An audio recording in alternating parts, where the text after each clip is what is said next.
హరే కృష్ణ. హరే కృష్ణ హరే కృష్ణ కృష్ణ కృష్ణ హరే హరే హరే రామ రామ రామ హరే హరే. చెప్పండి.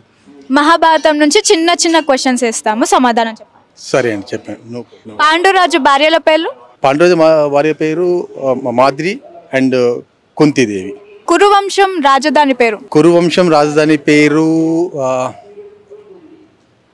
హస్తినాపురం అండి. యుద్ధం ప్రకటించిన తర్వాత కృష్ణుడి దగ్గరికి అర్జునుడు దుర్యోధనుడు ఇద్దరు వెళ్తారు కదా.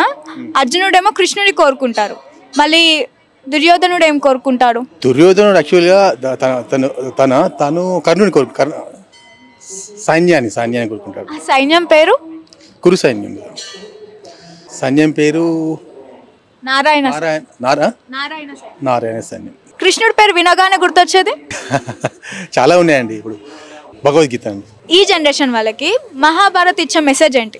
మహాభారతం అనేది చాలా ఉంది అంటే దాన్ని నేర్చుకోవాలని చాలా ఉంది. ప్రతి ఒక్క పిల్లలు పెద్దలు ఎందరైనా కానీ మహాభారతంలో ఎన్నో అంటే లౌకిక గుణాలు, మన సత్ప్రవర్తన, లౌకిక గుణాలు, లీడర్షిప్స్, అన్యాయం చేయకుండా ఉండడానికి చెప్పాలంటే అసలు ఒక్కటే కాదు, చాలా ఉన్నాయి. అంటే చాలా అసలు అది చూస్తే మాత్రమైతే మనలో ఉన్న ఎన్నో వ్యర్థాలు, వ్యాధులు అన్నీ ఉంటాయి, చాలా కల్మషాలని పోగొట్టుకొని అసలు అంటే బతకడం ఎలా చాలా చెప్తారు. యాక్చువల్గా నార్మల్గా ఏంటంటే దాంట్లో కొన్ని ఉన్నాయన్నమాట, కొన్ని ఇట్లా జూదము అలాంటివి ఉంటాయి. యాక్చువల్ కొన్ని చాలా ఉన్నాయి, కానీ కొన్ని చాలా నేర్చుకోవాల్సి ఉన్నది.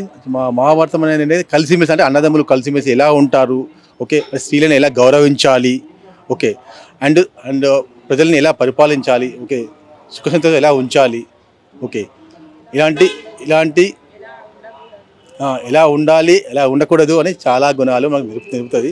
సో కంపల్సరీ ఈ జనరేషన్లో, ఈ కలికాలంలో ప్రతి ఒక్కరు కూడా ఈ మహాభారతాన్ని చూసి చలించాలి కంపల్సరీ. లేకుంటే అసలు మానవ జన్మకు అసలు వ్యర్థం అనిపిస్తుంది.